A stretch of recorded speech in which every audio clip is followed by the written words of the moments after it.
Your doctor probably isn't testing for the things that will actually predict how long you'll live. Every year, millions of people walk out of their GP office with normal blood work. Cholesterol looks fine, blood sugar's in range, everything appears healthy, and yet they're aging faster than they should be. Here's the problem. Most blood tests were designed to diagnose disease after it had already developed. They weren't designed to predict longevity.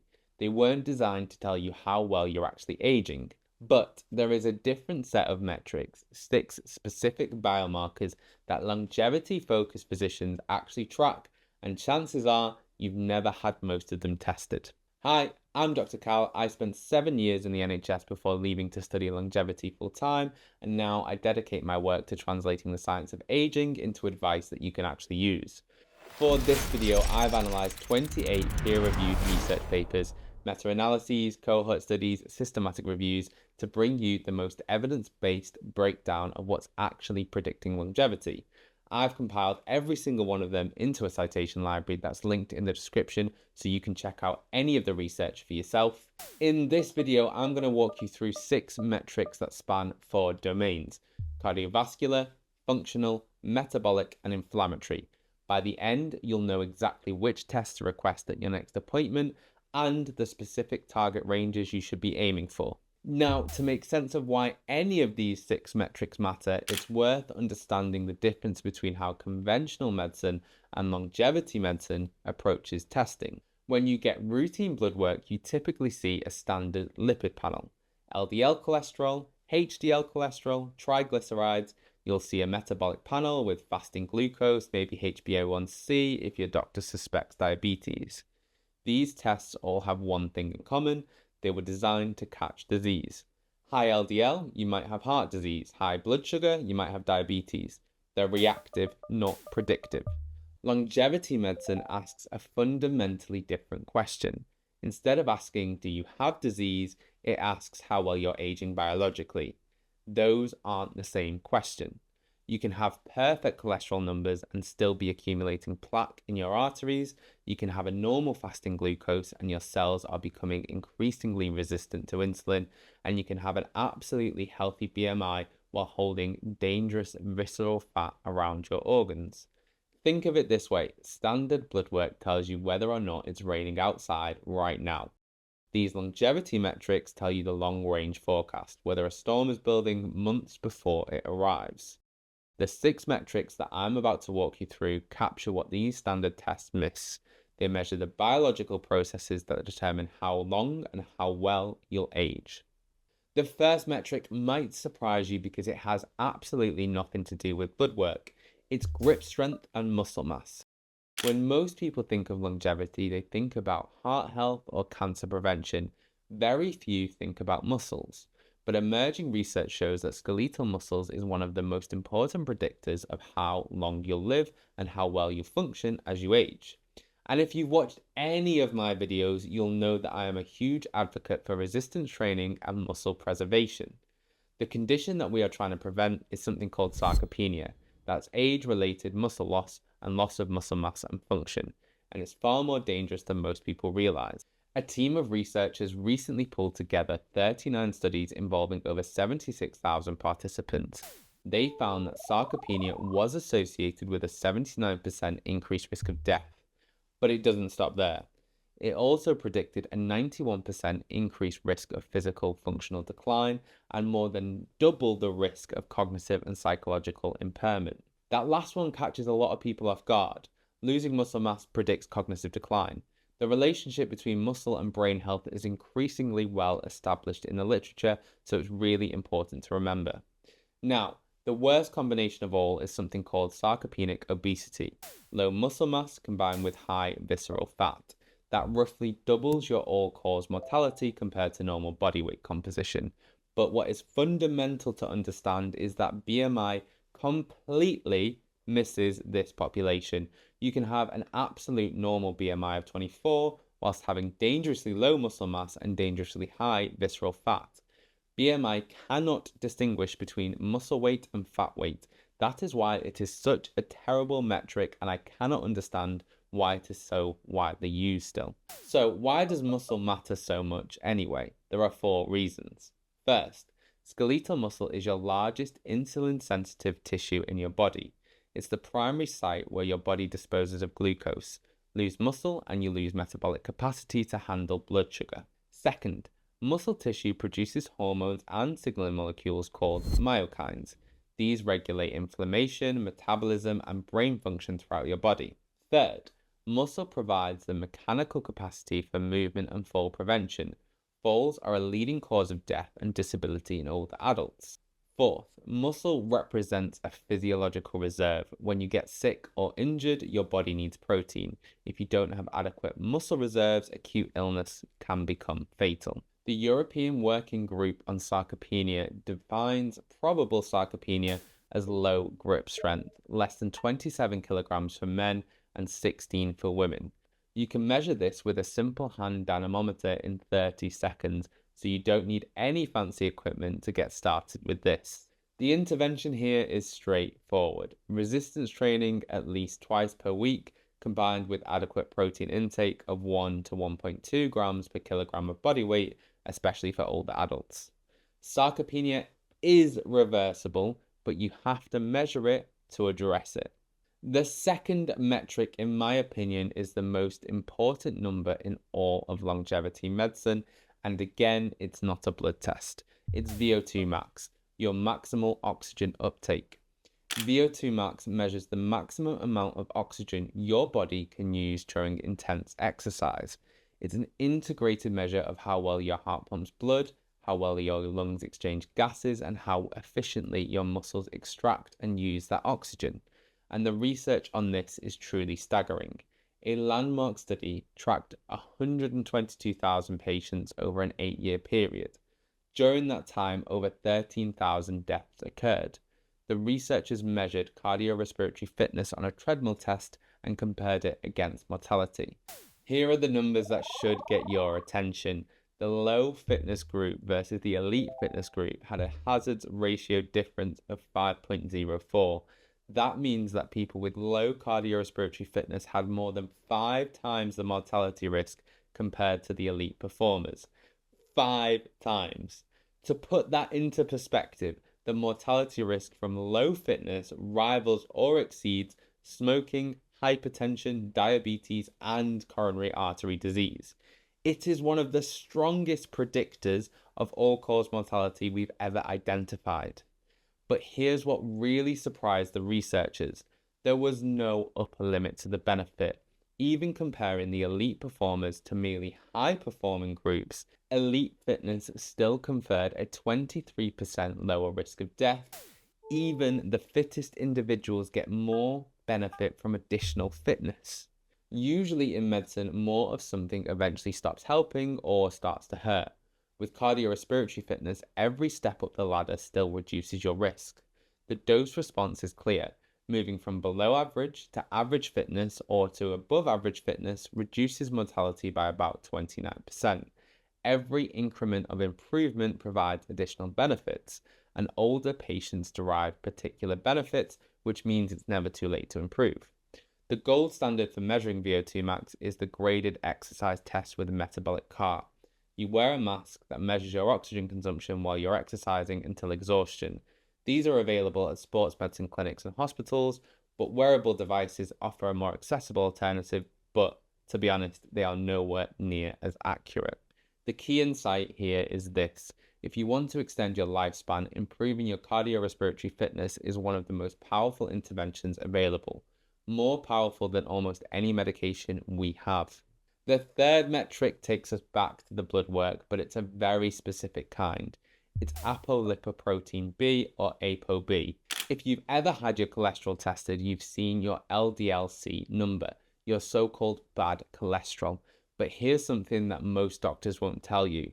Your LDL-C is actually a flawed measurement, and there's a better one out there. Think of it like this. Imagine a motorway where the cars represent LDL particles and the passengers inside them represent the cholesterol. LDL-C counts the passengers. ApoB counts the cars. And what causes traffic jam? Well, it's the number of cars, not the number of passengers. The same is true for your arteries. Every atherogenic particle, so every particle that can clog your arteries, has exactly one ApoB molecule on its surface. When you measure ApoB, you're directly counting the number of particles that contribute to damage. This matters because in about 20% of patients, LDL-C and ApoB tell different stories. Your LDL-C might look normal while your ApoB is elevated, and in these cases, ApoB predicts cardiovascular risk more accurately. The 2021 Canadian Cardiovascular Society guidelines now recommend that physicians can use ApoB instead of LDL-C for both screening and treatment targets. Here's what you need to know. ApoB doesn't require you to fast. You can get it tested at any time of the day. The normal reference range is 20 to 130 milligrams per deciliter, but for longevity purposes, you want to aim below 80 to 90. Some longevity physicians would advocate for below 65 in high-risk individuals. The fourth metric addresses one of the most underdiagnosed conditions in medicine, insulin resistance. Here's the problem. We don't actually detect metabolic dysfunction with how we're testing at the minute.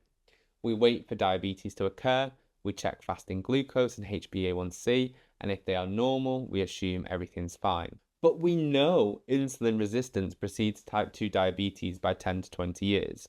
By the time your fasting glucose is elevated, the damage has been accumulating for decades. HOMA-IR, the homeostatic model assessment for insulin resistance, catches this problem early. The calculation is simple. Take your fasting glucose and multiply it by your fasting insulin, then divide by 405. What this captures is something that fasting glucose alone misses. In the early stages of insulin resistance, your cells stop responding normally to insulin. Your pancreas compensates by producing more insulin. Your glucose stays normal, but only because your insulin is abnormally high. It's like your body's having to shout louder and louder to get the same response. HOMA-IR catches that. It measures the interaction between glucose and insulin, revealing the metabolic strain your body is under. A meta-analysis of 7 cohort studies involving nearly 27,000 non-diabetic adults examined this relationship. Comparing the highest HOMA-IR category to the lowest, the relative risk of all-cause mortality was 1.34, a 34% increased risk of death, even in people without diabetes. For cardiovascular mortality specifically, the relative risk was 2.11, more than double the risk of dying from a heart disease. And here's the crucial finding. Fasting insulin alone was not predictive. It's specifically the glucose times insulin interaction, the HOMA-IR, that predicts mortality. So, why does insulin resistance accelerate aging even before diabetes develops? High circulating insulin drives fat production and storage, especially visceral fat. It promotes inflammation, it suppresses autophagy, which is your body's cellular cleanup mechanisms, and each of these effects accelerates aging across multiple organ systems. Centenarians, so people who live past 100, consistently show low fasting insulin levels and high insulin sensitivity. That's not a coincidence. Preserving insulin sensitivity appears to be one of the hallmarks of successful aging. The challenge is that most labs don't routinely order fasting insulin, you have to specifically request it. When you get your next metabolic panel, you can ask your doctor to add the fasting insulin, and then you can calculate your HOMA-IR yourself. The fifth metric measures something called inflammaging, the chronic low-grade inflammation that accumulates as we age. High sensitivity C-reactive protein, or hs-CRP, is an acute phase protein produced by your liver in response to inflammatory signals. Unlike regular CRP, which detects acute inflammation like infection, hs-CRP is sensitive enough to detect the subtle, smoldering inflammation that drives aging. And this matters because chronic inflammation is the root of almost every age-related disease: atherosclerosis, neurodegeneration, cancer, arthritis, and frailty. A study examined hs-CRP levels in adults aged 80 and over from Chinese longevity regions. Over a median follow-up of 3.1 years, just over 1,100 deaths occurred. The results showed a clear dose-response relationship. When you compared the highest quartile to the lowest, the hazard ratio was 1.49, nearly a 50% increased risk of death. The mechanism is straightforward. As we age, inflammatory signaling molecules build up in our bloodstream, and these signals trigger inflammatory responses within our cells. This releases more inflammatory signals into surrounding tissues, inflammation breeding more inflammation. It is a vicious cycle.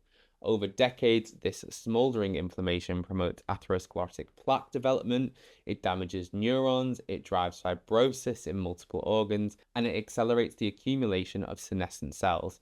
Think of these as zombie cells that persist in your tissues and secrete even more inflammatory factors. Here are your target range: normal, less than 1, intermediate, 1 to 3, elevated, greater than 3. The good news is that hs-CRP is highly modifiable through lifestyle. Regular aerobic exercise reduces it, the Mediterranean diet reduces it, adequate sleep reduces it, chronic stress increases it, so stress management helps, and omega-3 fatty acids have been shown to modestly reduce it as well. If your hs-CRP is elevated, you have chronic inflammation that's accelerating your aging. And unlike many risk factors, this one is highly responsive to intervention. The sixth and final metric is visceral fat, specifically the hidden fat that standard measurements can't see. Here is something that might surprise you. Between 10 and 25% of people with a normal BMI have metabolic profiles that look unhealthy: elevated inflammation, insulin resistance, and early fatty liver changes. Their BMI says they're absolutely fine, but internally they've accumulated visceral fat around their organs, and standard measurements completely miss this. This is why BMI is such a flawed measurement. BMI measures total body mass relative to height.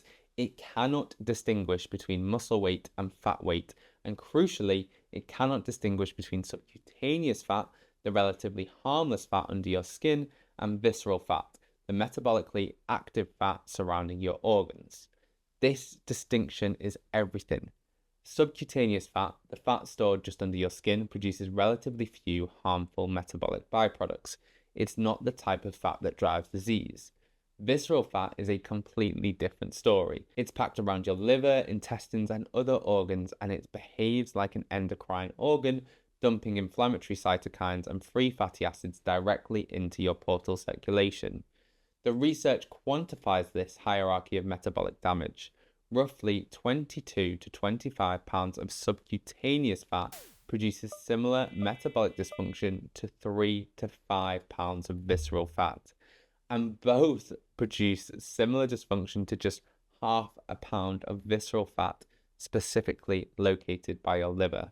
Half a pound compared to 23 pounds. That's why someone can appear thin and yet have non-alcoholic fatty liver disease. The threshold for liver dysfunction is remarkably low, and it's completely invisible to standard measurements. There are 3 mechanisms driving the damage. Visceral fat cells produce excessive amounts of TNF-alpha and IL-6, which cause hepatic inflammation. Visceral fat releases free fatty acids that overwhelm the liver mitochondria, forcing the conversion of sugar to fat in the liver, and this drives fatty liver disease. And cortisol, your stress hormone, preferentially promotes visceral fat storage. Chronic psychological stress literally deposits fat around your organs. So how do you actually measure visceral fat? Well, the gold standard is a DEXA scan. It takes about 5 minutes and involves minimal radiation. It measures your bone density, lean muscle mass, and total fat, and crucially, the distribution of that fat. A cruder but more accessible proxy is your waist to hip ratio. Here is the good news. Even small changes preferentially reduce visceral fat. Research shows that losing just 3% of body weight can produce substantial metabolic improvements because visceral fat is the first to respond to lifestyle changes like diet and exercise. Those are the 6 metrics that longevity-focused doctors actually track, the numbers that predict how long you'll live, far better than standard blood work alone. Here is your action plan. At your next appointment, request 3 specific tests: ApoB, fasting insulin so you can calculate your HOMA-IR, and high sensitivity CRP. These are easy additions to standard blood work. Get your grip strength measured, and if you can, get a DEXA scan to measure your body composition and visceral fat. Now, if you want to understand why VO2 max and cardiorespiratory fitness deserve a video in their own right and how to actually train and improve it, I've made a video on training for longevity that goes deep into the research, and I'll link it somewhere up here. Let me know in the comments which of these 6 metrics surprised you the most, or if you have any questions. As always, I've linked every research article used to create this video into a citation library. It's free and it's in the link in the description below. If you've enjoyed this video, subscribing helps it reach more people. Until next time, look after yourselves.